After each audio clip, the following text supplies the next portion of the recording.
name is Rich Longo, and I'll be your host. Thank you for joining us for another Flycast webinar. Today's webinar will be Footprints, the Deep Dive Reporting. I just want to point out that today we have a rather large audience. I want to thank all of those of you that are attending today, like Stacy from Capital District and John from Dawn Foods, and the list just goes on and on. Our presenter today is Greg Gielda. He is an ITIL V2 Master and an ITIL V3 Foundation Certified IT Professional. Greg has a proven history in leadership, consulting, IT implementation, and developmental stewardship of all ITIL best practice disciplines, including change management, problem management, incident management, ITIL configuration and release management. He has been in the IT industry for over 12 years and has provided ITIL consultative skills to numerous clients regarding ITIL best practices and critical success factors required for smooth implementation and operation. He has been with Flycast Partners for 3 years and is currently the Director of Professional Services for Flycast Partners. Let me tell you more about Flycast Partners. We provide IT service management consulting to organizations across North America. Our clients remain ahead of the curve on technology adoption while maintaining the rock-solid principles of ITIL and practical focused projects. As premier implementers of on-premise and cloud technologies, we deliver sustainable change at the right time and at the right cost. While solution providers have come and gone or have changed their way of doing business, we have maintained our customer-focused values despite continuous shifts in technology and in the marketplace. Our ITIL consultants work with organizations to help them identify, implement, and continuously improve their delivery of IT service management services, which increases your return on investment. We align our goals with yours to help you meet and exceed your business objectives. Our website is always monitored by our team of well-trained ITSM specialists, and please visit us online at www.flycastpartners.com or feel free to call us at 1-844-FLYCAST. This is just one of our weekly webinars. We encourage you to utilize our website for researching industry white papers, training that is available from ITIL to ITSM tools, assistance with professional services, and new ITM solution finders. Now, just showing you how to navigate our website, you can see our page for professional services, enabling the business-ready service desk, why work with a professional services consultant. We have our list of live webinars coming up, the full series, which is a very popular series. We have another full series webinar coming up towards the end of January. I highly recommend taking a gander at that. So please, by all means, visit our website, and I'm sure there's something there for everyone.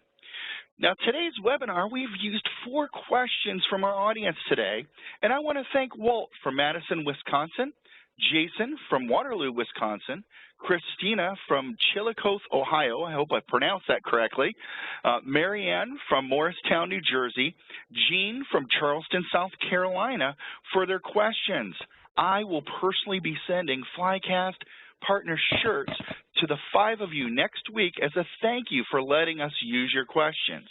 I would also like to announce the winner of our Apple TV contest as Sally Lavoie of Toledo, Ohio. Sally, we're going to get that out to you as soon as possible, but congratulations. You have won an Apple TV from Flycast Partners. And I do have one housekeeping item. If you have any questions at all, please wait till the end of the webinar and email us your questions through the WebEx form, and we'll try to get the answers back to you today.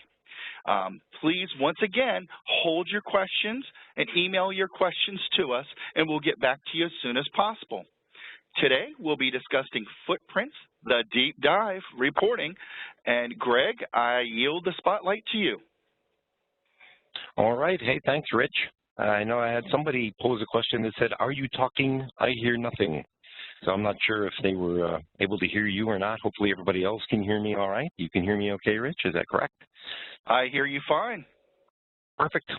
So I don't think we have any concerns there.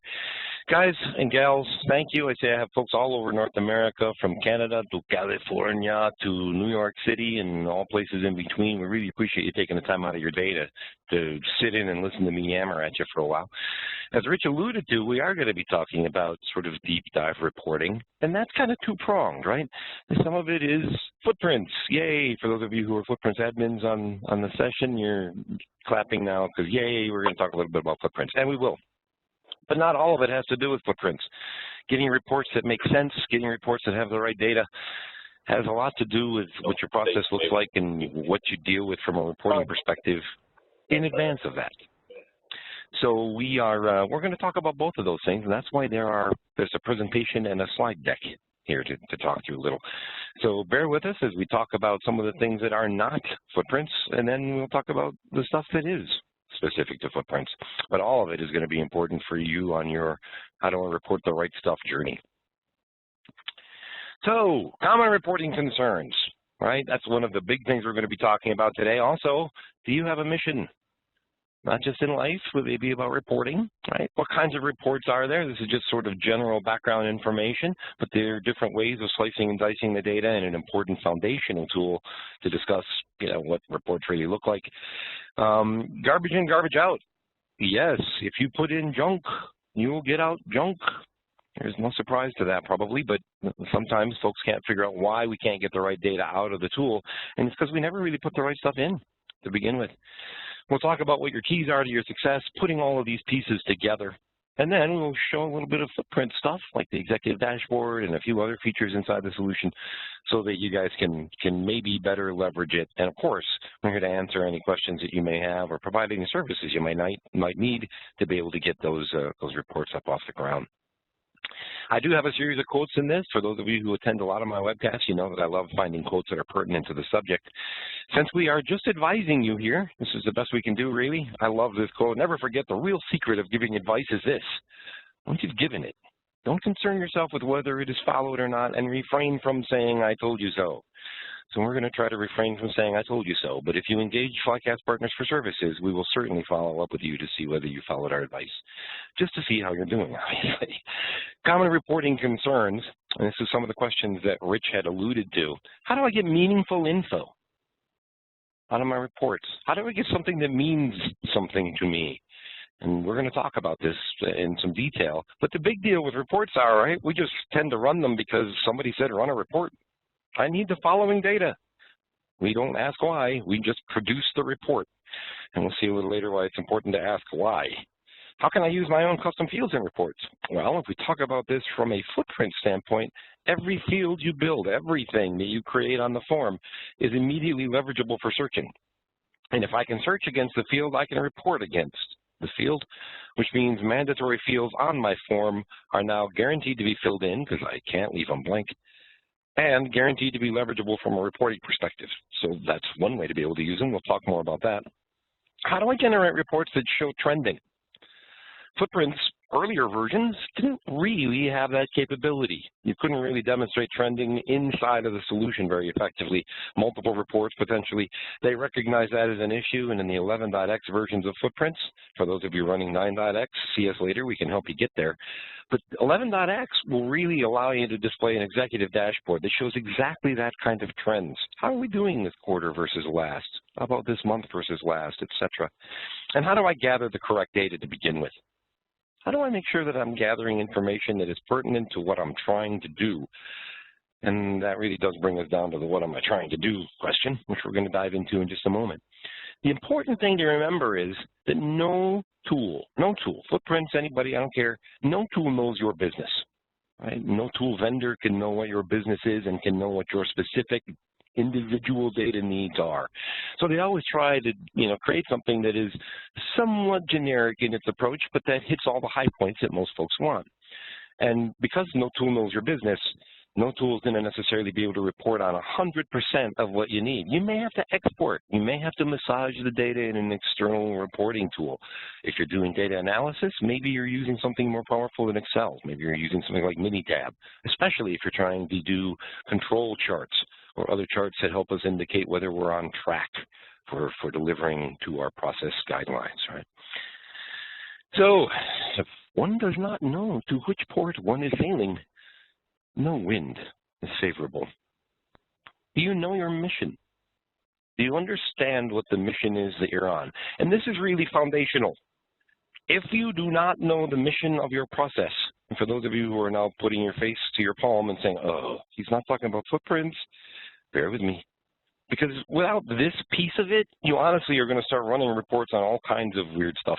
Lots of data that somebody said, I need to see that, with no real reason as to why, or what they're going to do with the data if it shows them something bad.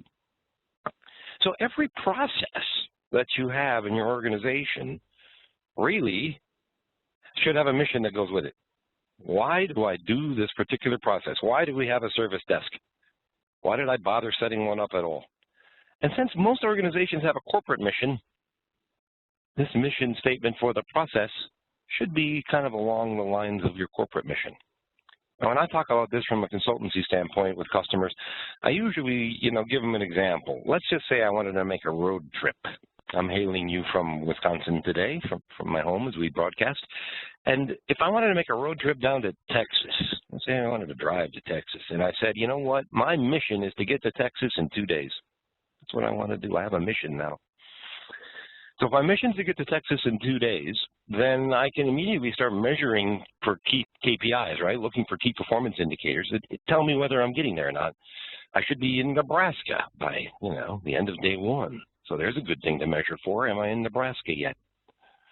However, what usually happens is we don't set up a mission, right? We don't say what we're setting out to do, and therefore no wind is favorable, no port is really the destination.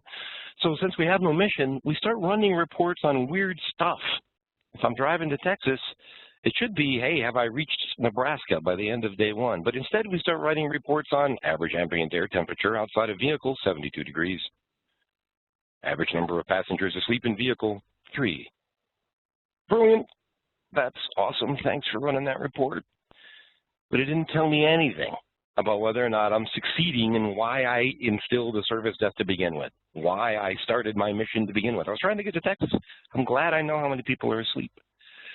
But it doesn't tell me whether we're there or not.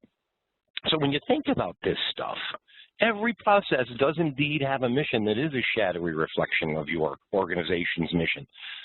And without that mission, nothing or everything is a target, right? I'm going to report on all kinds of stuff just because I have data. So I threw together just an example, a simple sample mission statement like for a service desk. I'll put this together down here. The mission of the service desk is to provide timely, accurate, courteous, and professional resolutions to all requests for services of any kind, including break fix and fulfillment services. So break fix, these are incidents, right? Commonly known as incidents. Yes, they are still services because your tire shop provides incident services too, like I need new wheel bearings. But you can also get brand new tires from them, which is a fulfillment type service, right? So break fix and other types of services, this is what the service desk's job is. Now that we have a mission, we can start to look inside of it and determine what key performance indicators we want to measure for. And I know this may seem rudimentary because you're thinking, just let me run a report, which is sort of like saying, just let me write a concerto. Only I haven't learned how to play the piano yet, but that's okay. Nothing should stand in my way. I just want to write the concerto. But the truth is we do need to lay down some of these concerns, right? Get these knocked down. What am I going to measure for? What things am I going to stick a probe into? That sounds kind of bad, like an alien invasion, but we'll skip that. What am I going to probe for to find out whether or not I'm on track, right? So in the case of my mission statement, I'm probably going to look for timeliness of response to resolutions, right? How quickly are we responding? How quickly are we resolving? Which we can definitely measure for average time of resolution, average time from place to place in footprints. How often am I repeating work? Don't reopen your old tickets because then it looks like we've got one ticket open for all 15 of Bob's requests that were the same. How many times did he call this month? Once. I just kept reopening the same ticket. Don't reopen closed tickets. Create a new one.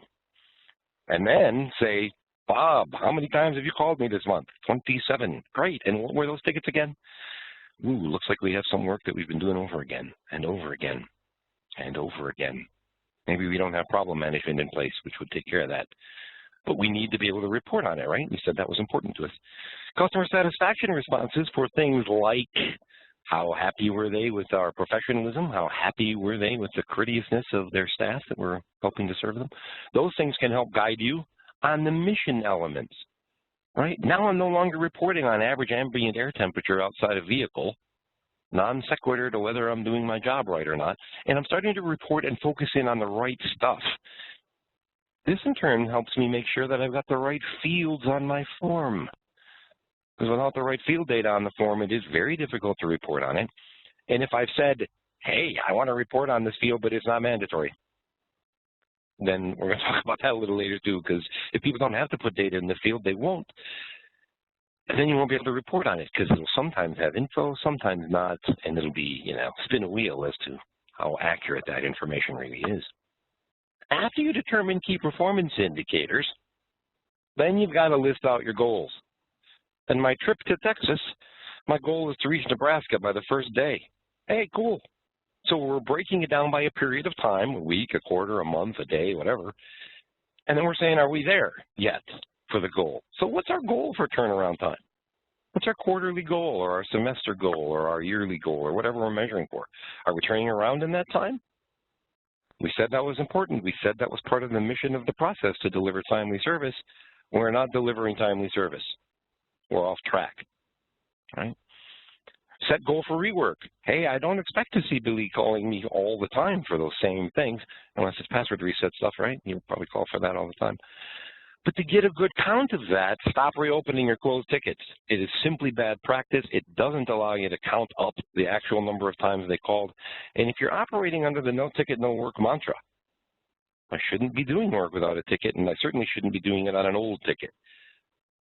Think of it when you go to get your car fixed, another analogy. When you go to get your car fixed, if they didn't fix it right, they're not opening the old work order. They're starting another work order to fix the issue they didn't fix the first time. And they're logging it under your name, right? So don't reopen the old ones. And then set a goal for your customer sat. Hey, in professionalism, on a scale of 1 to 4, I expect you to be at least a 3.5. Same thing with customer, friendliness. I expect you to be, a 3.5. If you're not there, if we're not there as a service desk, then we've got some stuff to work on because we're not achieving our mission. And I can see that because we're not achieving our goals for the quarter. Does that make sense? Right? I can now hear you all nodding your heads in silence. So then you want to report. Not at the beginning. Hey, let's run a report. Because it's the first thing people say, right? Manager comes to you, I need a report that shows how many times Billy called me for this service on Tuesdays. And I need it on my desk first thing Monday morning. I don't know why. I have no idea what he's doing with that report. But he's asked for it, so we think we got to write it because it must be important. If we can tailor our reporting along the lines of achieving our mission and our goals, then we know for sure we've got the really important reports. Are we getting where we said we were going? Nailed down. If we don't do this fundamental thing, then how do we know that we're getting where we're supposed to go, right? With this bevy of average ambient air temperature outside a vehicle, average tire pressure of vehicle tires, great reports, cool data. We have the info.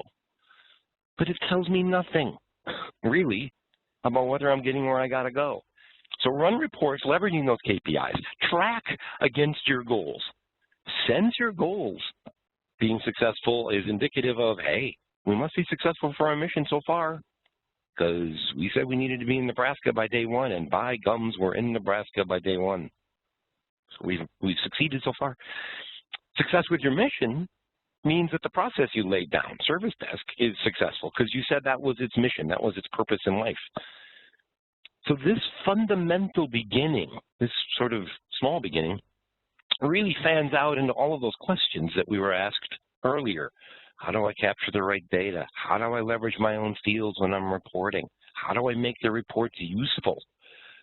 Average tire pressure of, tires in vehicle when my mission is to get to Texas is really not important. Unless I'm blowing a tire or something, right? Unless I get a flat because of it, then maybe it might be. But we'd better have an understanding of just how that report feeds my mission, or else I'm kind of running it just because I have the data. Informed decision-making comes from a long tradition of guessing and then blaming others for inadequate results. And a lot of times, that's how it works with reports, right? We get a report on the weird average ambient air temperature, and then people are trying to figure out how that has anything to do with the mission at all. And they make all kinds of inferences, and they draw conclusions from the report that isn't really true. So we need to make sure that when we do our analyses, when we're looking at a report, that we have some understanding of the kind of data we're looking at, the kind of report that it is, right? What's it supposed to do, and how are we going to use it in the end. So when we talk about types of reports, there are really a couple different kinds of measurements, 3 primarily. There are lagging measures, which are mostly what you run. This is mostly the kind of report data that you come up with, measures that show what happened yesterday. I would be a terrible weather forecaster if all I did was forecast yesterday's weather, right? I'm accurate as heck. It's just what happened yesterday because I've seen it real time. But it tells me nothing about what might come in the future, right? We tune into weather forecasts because we'd like to know. So yes, I will get the weather headlines from yesterday's blizzard or whatever happened to come through, but it doesn't really help me with what I should do tomorrow about the one that's coming. So leading measures are the other types of measure that you can look for. And in footprints, honestly, there's not a lot of leading indicators. You would have to pull your data out, start showing trends and saying, you know what, every time around this time of year, we have an influx in tickets because it's, year-end processing for some thing or another. Okay, then I would expect additional tickets to show up, and then I can predict that. We should see a rise in tickets, let's staff appropriately, blah, blah. Whatever thing lets me predict what's coming in the future is going to be a leading measure because it's leading me down a particular path or to particular decisions. And then, of course, there are the controls, right? These are mostly real-time measures of what's really going on pretty much instantaneously. Now, footprints itself can measure, as frequently as you refresh a report, or as frequently the dashboard element gets refreshed, maybe every 15 minutes or every time you save a ticket. So you can start to see tactical information like control charts. But we all have control charts that we interact with every day. Get in your car and you probably have a temperature gauge, right? A little needle that points somewhere between hot and cold. That's a control chart. It's instantaneously telling you how warm the engine is or how hot or how not warm the engine is. And when I look at that control chart, I can see if it's operating in safe parameters. Hey, are our turnaround times operating in safe parameters so far today, or are we seeing some that are way beyond what they should be? If we are, and they're showing up on our little control gauge, then we probably need to take some steps. So from a footprint perspective, when we talk about control charts, there really are no control charts baked in. Even Excel does not do control charts without a lot of coaxing. But a control chart is really setting an upper limit, a lower limit, or control limit, and then seeing how we trend in between those two. Usually those upper and lower control limits are some number of sigma away from my standard average, right, my mean. So if my mean response time to a ticket is 4 hours, then I would, use whatever my acceptable sigma is above and below that to say we'll accept responses, within this parameter. But if we go much beyond 4 hours, if we go to 6, that's too far. And if we're resolving them in under 2, well, what changed about the complexity of our tickets that we only have all of those showing up suddenly? Because we said our average for us was 4. Right? So control charts' intention is really to do kind of instantaneous measures. And there are certainly solutions that we represent that can plug into footprints and pull out much more instantaneous, like every 30 seconds worth of measure, if control type data is what you're looking to see. But in the meantime, you can always use the flashboard in footprints or the executive dashboard to be able to see a much more instantaneous type of output. Now, when we talk about the report types, they really break down into 2 primary versions. The tactical reports, they show us whether we're winning the battle, right? How is today going? Are we falling behind? Because if we lose the battle today, that means we've got to win some battles tomorrow, or the overall war, which is going to show up on our strategic reporting, isn't going to be won. We're going to be behind because we lost all of that time. When I think about this, I think about the weather that we've had up here in the Midwest. We're running about 20 degrees below normal right now, 20 to 30 degrees below normal for this winter so far, which means if it's going to get normal, we're either going to have a lot of days above, right, or we're going to have an early spring or something. Something's got to give because it's got to come back to that average and hover right around it within a degree or so. If it doesn't, there's something really whacked. So our own processes can use strategic information to say, boy, we've lost a few wars or a few battles. We better make that up or we're going to lose the entire war. And this is where we usually get into trending type measures. How are we trending? How are we doing this quarter versus last? We only have one quarter left. We're still behind. We're going to have some issues. We've got a serious panic happening at the tail end, right? So if we understand the nature of our measure, if we understand what we're measuring it for and why we're gathering the data, then we can make sure the right kind of report comes up for that purpose. And most of the reports that I've talked about for meeting our mission fall along the lines of strategy. It's a strategic report. We're trying to strategize our way there. We're trying to see how we're doing against our overall mission. But again, that doesn't mean that we can't write some tactical supporting type reports, you know, that will indicate whether we're running ahead or behind. Yesterday we were behind, took more tickets than we closed. It's not good. We'll have a backlog by the end of the month if we don't make up for it. So those tactical bits can definitely tell us with our finger on the pulse how we're doing. But we definitely want strategic things to indicate whether or not we're on track for winning the war, or in this case, achieving the mission. The definition of statistics. Statistics is the science of producing unreliable facts from reliable figures. And oftentimes this will happen when you put the wrong stuff in. Here's a really good example of that. And I was trying to think of this as I was putting this presentation and discussion together. But a good example of this in FootPrints is the FootPrints submission tracking field, right? Out of the box, a submission tracking field, and it just depends on the version of FootPrints that you have. Older versions just have a few more limits than the newer versions do. But submission tracking basically contains something that says phone, something that says email, something that says web by default, right? The newer versions of FootPrints also include Twitter or web auto-suggest as choices. But this particular field will automatically populate. Right? So it'll show up as web if the customer submitted it through the web. But many customers will start adding their own parameter in there. Walk up, drive by, right? Whatever it is they want to, carrier pigeon, whatever they want to say. Here's the problem. If you do that with that particular field, if you add your own value, that field isn't mandatory on the form. It fills itself out automatically, except if you're trying to change it to walk up from phone, which it defaults to, you know, if you don't change the word phone to something, then how many % of the time did the people remember to change it to walk up when it was a walk up? It's me. 1% of the time they did it accurately, 100% of the time, somewhere in between, I have no idea. So if I try to report on that and turn it over to somebody and say, look, it shows here that most people are not walking up, then we might think that we actually resolved that issue. Hey, when in truth, they've simply not been filling it out on the form. If you put in junk, you're going to get in junk back, and you can't make a decision on that. So capturing the right data, how do I know if I'm capturing the right data? Firstly, remember your mission. If I've got a mission to do particular things with my process, then I should ought to probably make sure I'm capturing fields that indicate whether or not I'm on track for that. Something that helps me reflect it. Because if I don't put that data on my form, I'll have a hard time knowing. And in FootPrints land, if you capture a field, you can report against the field, right? You can search on it. So I can find info there. Absolutely can find the information.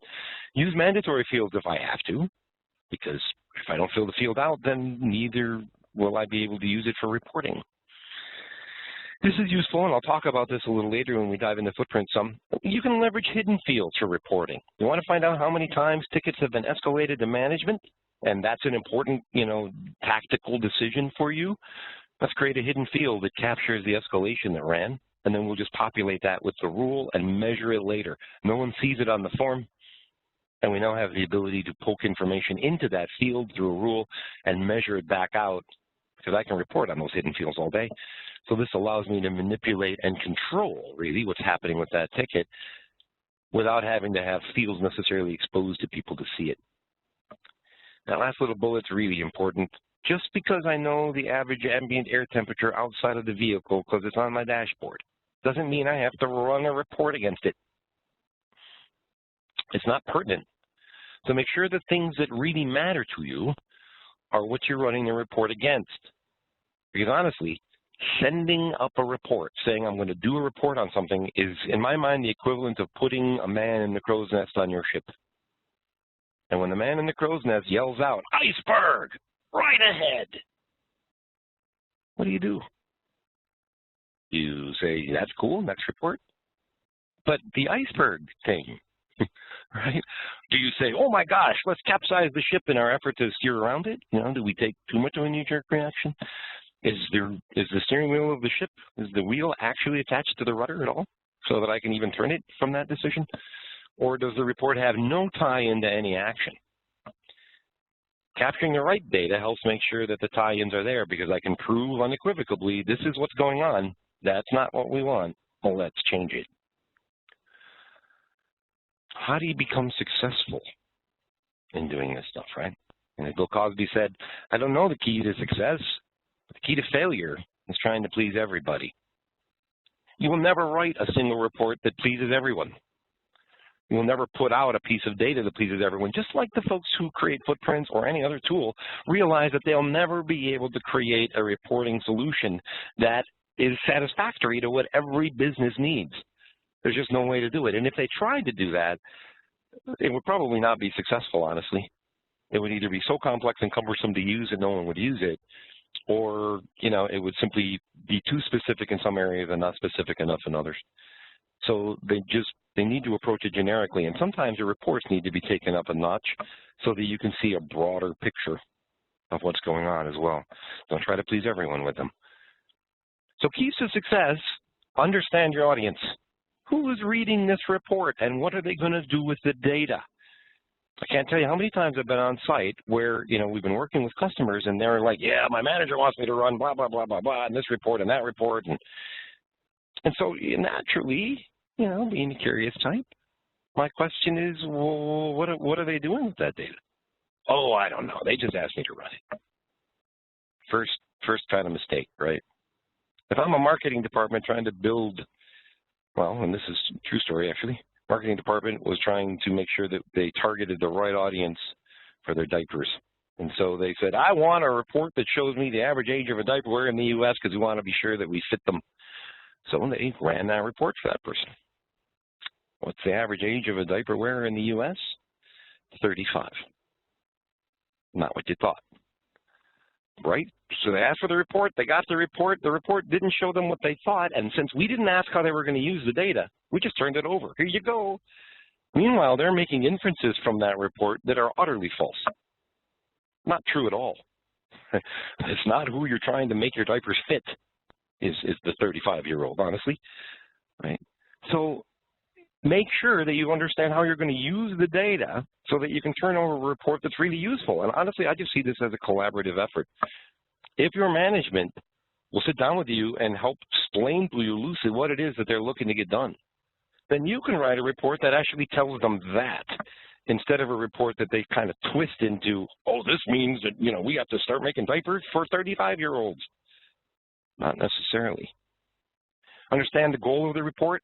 Well, what the heck do we put it together for? This kind of ties in with how you're going to use the data. Well, we must have run the report for something. And again, many times we simply blithely put them together, turn them loose. We don't know where they're going, how they're being used. And there's nothing worse than being hit upside the head with data out of a report you wrote that wasn't intended for that purpose, and now they're beating you over the head with it, right? "Why would you let this happen?" Are you using that report for that purpose? Really? No, that doesn't show that at all. Sorry. Understand the actions. When you think about the reports you guys run right now, and there's probably a bevy of them, what are people doing with it if it says iceberg right ahead? What do they do, right? Do they chase the red? Because that's a no-no, right? There's ways around that to make a measured response to the, "Uh-oh, iceberg right ahead."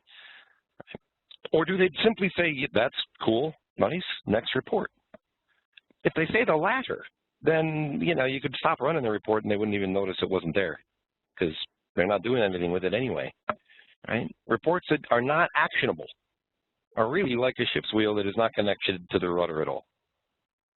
"Iceberg right ahead. Okay, better turn." Oh, there is no way. We have no mechanism in place to feed the report data back through the organization to change course. So we're going to hit it anyway, but thanks for letting us know, right? And this chasing the red bit, this is especially true on control charts, but it can be true on any kind of report. When you see something that's a spike, some weird anomaly, don't just take the action of go fix that. Investigate it first.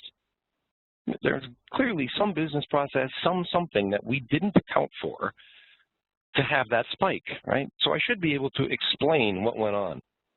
Freak snowstorm in Egypt. Yeah, it happens. So that's why there was snow in Egypt. Okay, I get it. Right? Weird stuff happens. I can explain it. I don't have to necessarily take super drastic measures as a result until I understand the reasons why. Or if my, little heat gauge on my car says, hey, it's running a little on the hot side, well, I expect that. It's the middle of summer, and I'm towing a boat up a hill. So sure, she's going to run warm. But if that's happening in the dead of winter, that's a different story. I better be able to explain that too, and then there may be something to chase after. So don't just immediately knee-jerk react into, blip, must overreact. Investigate first. The understanding of the mission means if I've run the report, does it help me know if I'm on track to achieve it? When you go to the doctor, they measure 3 things. They measure your weight, they measure your temperature, they measure your blood pressure. 3 little key performance indicators to help them on their mission of being sure you're pink and healthy. If those show up as out of whack, they're probably going to sit down and have a chit-chat with you about them. So there may be something there to look at. But if you're running reports on really weird things, things that don't matter, hey, where did your kids go to school today? Let's make a note of that. How does that help me achieve my goal? Maybe nice chit-chat, but it doesn't really tell me anything. So be sure that this is true. Make sure that successful reports don't do this. Don't just write them because you have data or distribute them because you don't understand how that data is going to be used. That's a big no-no. Don't write the report against data that's not consistent. This is a prime example of that, that whole submission method in FootPrints. Don't write it against that field unless you're certain that you have not included any of those other weird words because people won't pick them. And my recommendation is to change the word phone in that list to agent so that I can then see a simple pie chart between how many times agents took calls, I don't care if they walked up or not, versus how many times they were on the web versus how many times the customer used email. And it's accurate 100% of the time because nobody had to pick anything. And I know 100% of the time it's going to be filled out correctly. Then I can make decisions from that data. But if I plug in walk-up, then I have to rely on the agent to have remembered to change it to walk-up, which they didn't necessarily do every time. Oops. So my report is some percentage of the time wrong. And I don't know what that is. So how can I use that for decision-making? Don't do reports that could be acted upon without understanding why I need to take an action. Why do I need to chase after this red? Is it that important? Can I not explain it? Putting it all together, this is where the rubber meets the road, where we take some of the information that we had and start saying what kind of reports do we run against it. Small deeds done are better than great deeds planned. So don't just think about how you're going to make this work. Go do it. Go start writing reports. Come up with a mission. When we put this together and look at our mission of the service desk is to blah, blah, blah, blah, blah, right, or do this stuff, then we know we have to measure timeliness. So we need a report on that, for sure. Timeliness of response. We know we have to measure rework, so we have to count up our customers, services by customer, categories of service by customer, and see what our customers are commonly asking for. Wow, they're always asking for this service. What gives? Are we not fixing it right the first time? Let's investigate that and find out why. And of course, we start measuring our customer sat scores to see whether or not we really are being professional and courteous, or if they think otherwise. So that we run those reports on timeliness and rework and satisfaction, and we find out that we're missing on all counts, our process is not achieving what we set it out to achieve. And I don't care what other reports you run then. I don't care whether or not you say, look, I did 10 million tickets last month. The process still is technically not doing what we set out to achieve. That's like saying, hey, I set out for Texas and I wound up in Canada. Doesn't that count? No, it doesn't. Set goals, of course, because from those goals, we can then run reports. Like, what is our average turnaround time? Are we staying inside of it or not? What is the count of services rendered per customer? So I can see when we have repeats. Do we do customer surveys on professionalism or timeliness or courtesy? And what are our answers there? If they're falling behind, we're clearly out of spec. The reason this stuff is so important, guys, is because it doesn't matter what the tool is. You know, those of you who are using FootPrints and are banging your head on it, a lot of times it's because we just didn't set it up to capture the data we wanted to begin with. And one of the things that we can do is, you know, we can be involved to health check your systems. Hey, the way you're gathering your data, yeah, probably not going to yield you the kind of reports you want. So we can help get you there by making sure that we've evaluated your system, looked at how you use statuses. I know I had one customer that I worked with before. They said, wow, we're really having a hard time getting our reports done. And they just don't seem to tell us enough info. So we took a quick peek at their service desk, and they had two statuses, open and closed. Well, hard to see the life cycle of a ticket if all I can report on is open and closed, right? But yet they were adamant that it was the tool's fault. I can't get the data out. I can't get what I need. But we didn't really think about what we wanted, right? We didn't really think about our goals. And open and closed doesn't tell me where it is in flight. It's like saying the plane is either landed or taken off. Yeah, but is it partway here? Are we nearly done? I don't know. So to recap this portion of our discussion, how do you get meaningful info? You tie reports to missions and KPIs and goals. That's how you get meaningful reports. Because now they immediately tell me if I'm off course. If I've set sail for a harbor and I'm not tracking in on that harbor, I've got an issue. If I didn't set sail for anything, then I can run you all kinds of reports that don't tell me anything, and I'll still end up at the wrong port, and people are like, how come we ended up here? Didn't we head for Puerto Vallarta? Why are we at this location? Oh, I don't know. It seemed like a port, and any port in a storm, right? How do you use your custom fields? Remembering that any field you create in FootPrints you can report on, then you need to make sure you understand the mission of your process in order to be able to decide which fields you need so that you can report against them. If you don't know the mission of the process, it does become more difficult to ensure you've captured the right detail. How do you demonstrate trending? Well, one big way, and this is an 11.x version. For those of you who are on prior versions who are on the call, you'll get a chance to see that in just a moment or two. And of course, you can also begin to demonstrate trends in escalations by using hidden fields. We'll talk about that too. And how do you capture the right data? Well, as we talked about earlier, that right data is really tied in with meaningful information. If I want to make it meaningful, I need to be sure that I understand the mission that I'm on and what it is I'm trying to achieve. Otherwise, the data really does have no meaning whatsoever. The demonstration. You want your mind boggled. That's a pleasure in and of itself. And it's more of a pleasure if it's boggled by something that you can then demonstrate is really, really true. So that's what I'm going to do. We'll talk a little bit about FootPrints itself.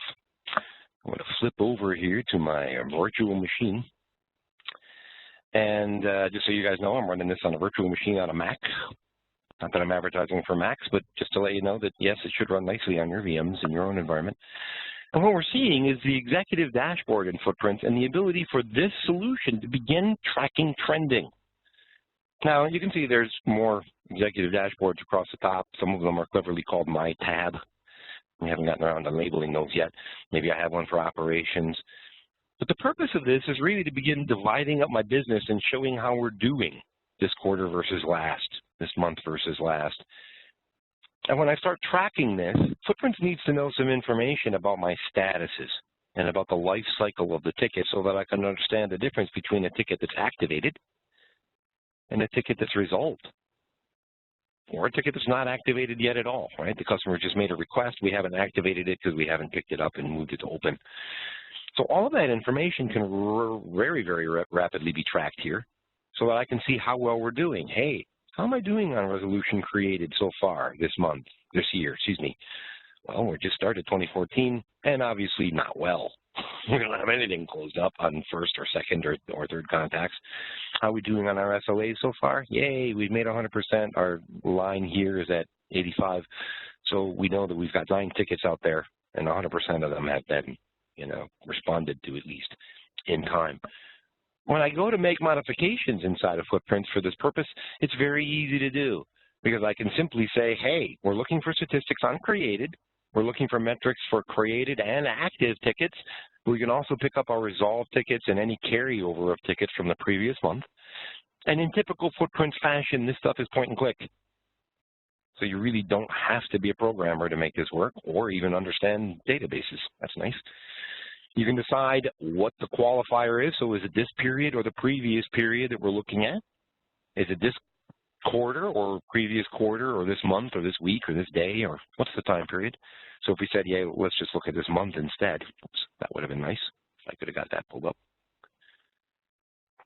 If we said we wanted to pull that up, perfect. Let's go back into here, into my executive dashboard.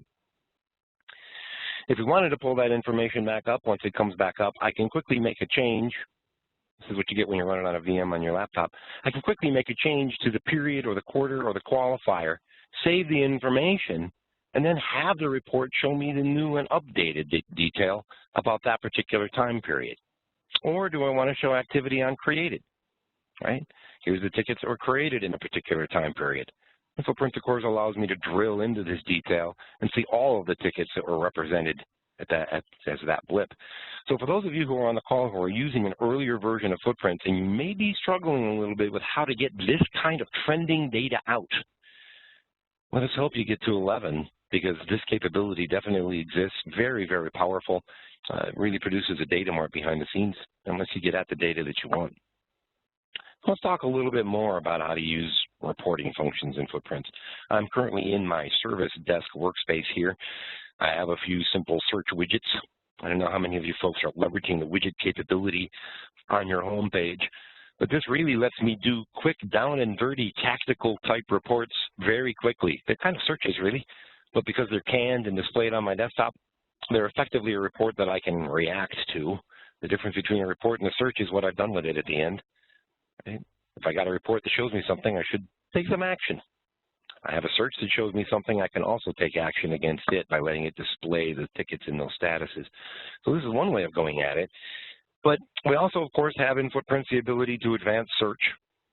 And when I search, and those of you on the call are nodding your head, yes, yes, when you search for stuff, you see all of your fields are here, right? Even goofy fields called my checkbox here are in this list. Every field I've built is in this list. So that means any field that I have, my own custom fields or not my own custom fields, are all suitable for searching and finding. And all I have to do is really combine that with the status of the ticket that I'm interested in or any other factor and let FootPrints return that data for me.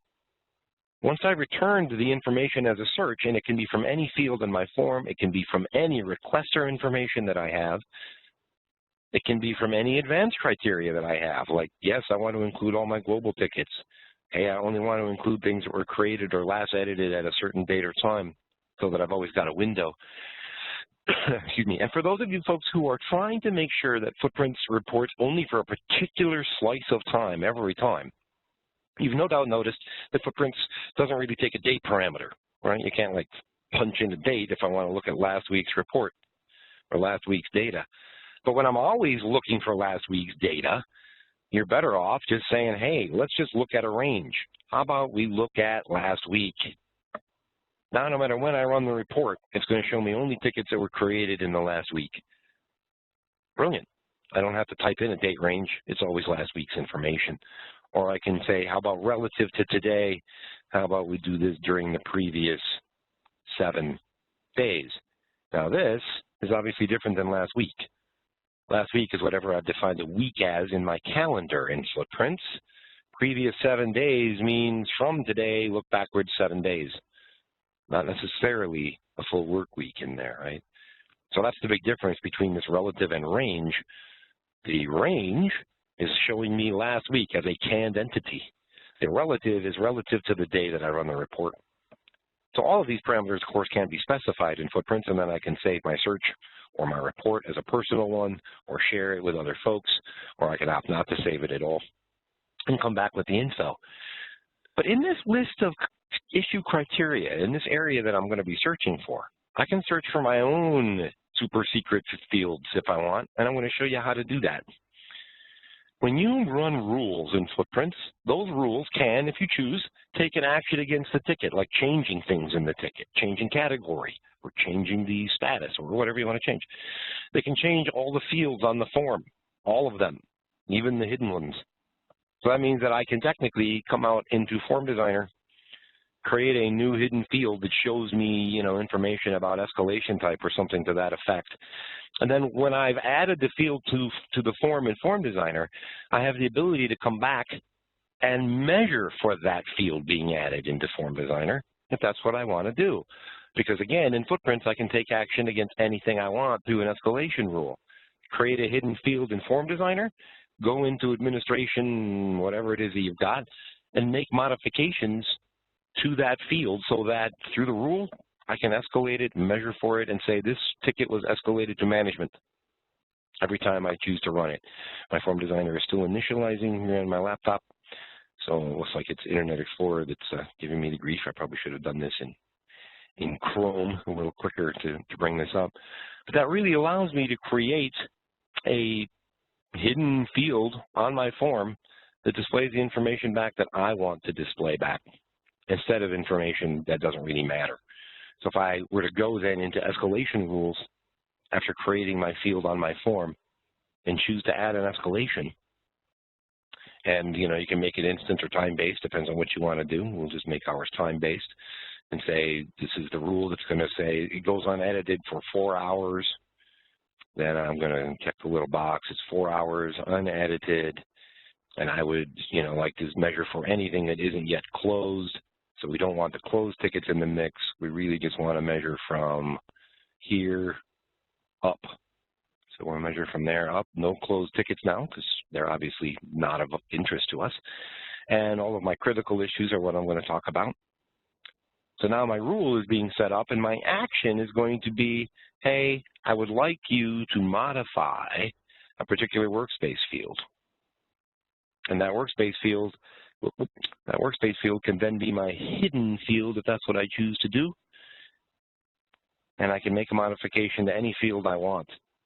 So if my, let's just pretend length of outage was my hidden field.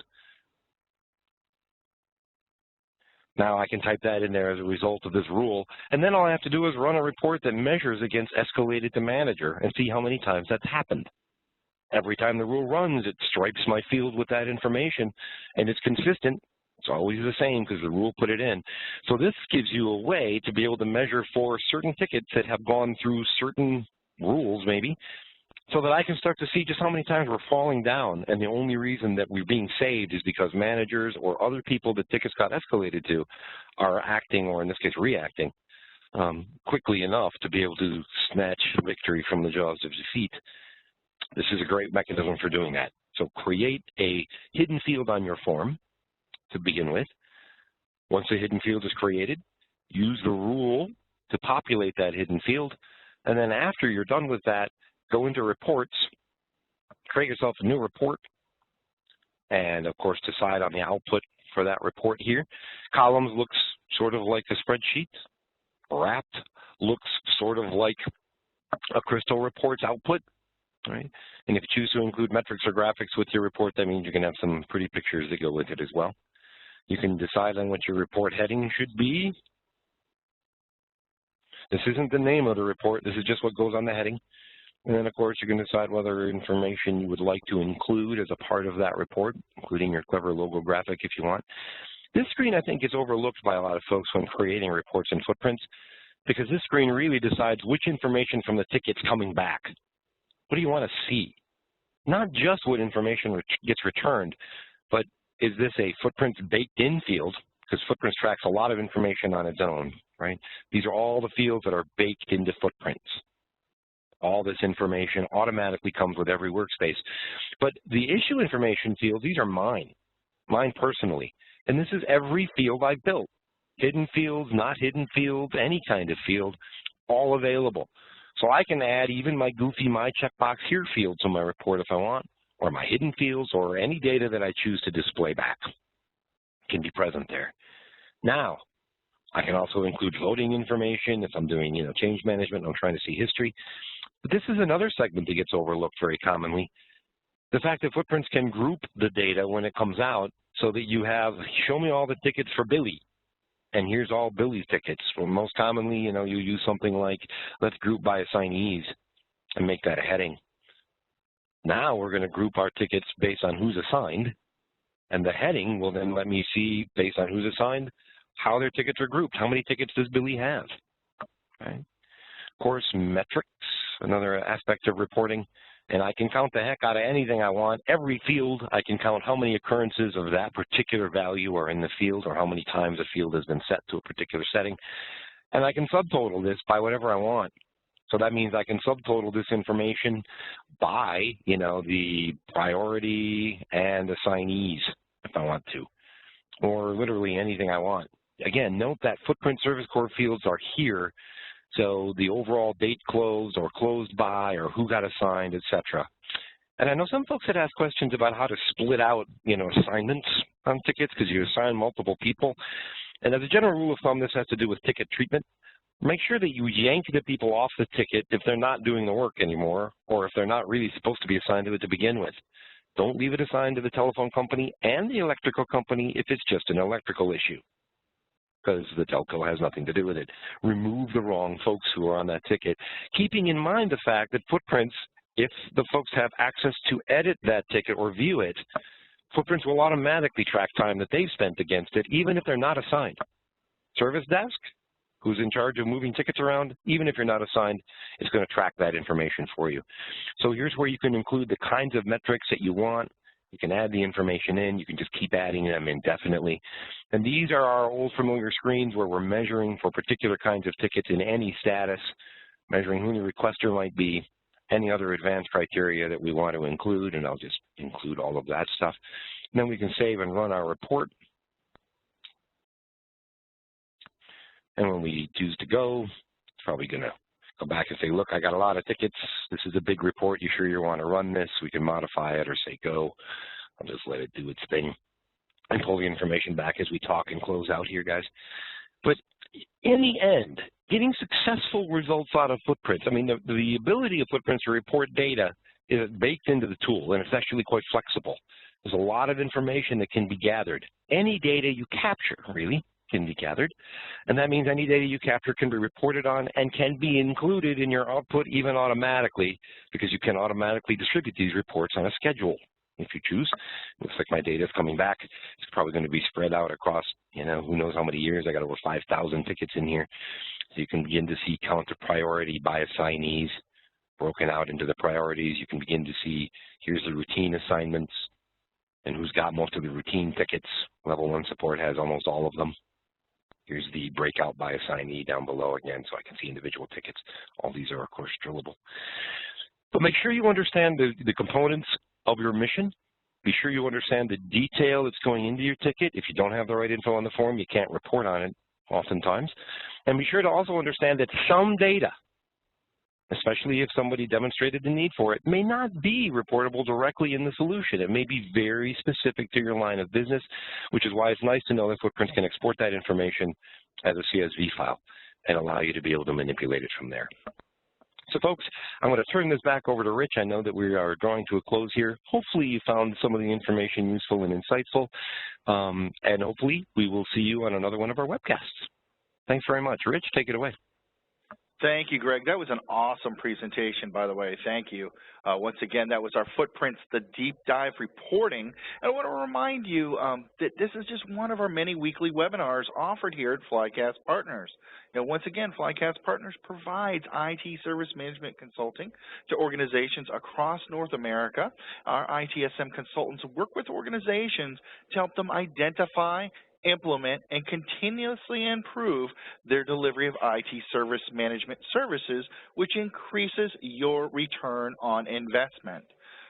If you have any questions in regards to this webinar, please be sure to go ahead and forward those in the WebEx form, and we'll try to respond to those as quickly as we possibly can. And I'd like to invite you to our full series webinars that are coming up. And let's see, we have one on January 24th. We also have the 7th and the 21st. Very popular webinars, a lot of great information, once again presented by Greg Gielda. I am Rich Longo, and on behalf of the entire Flycast partner staff, I wish you a great weekend.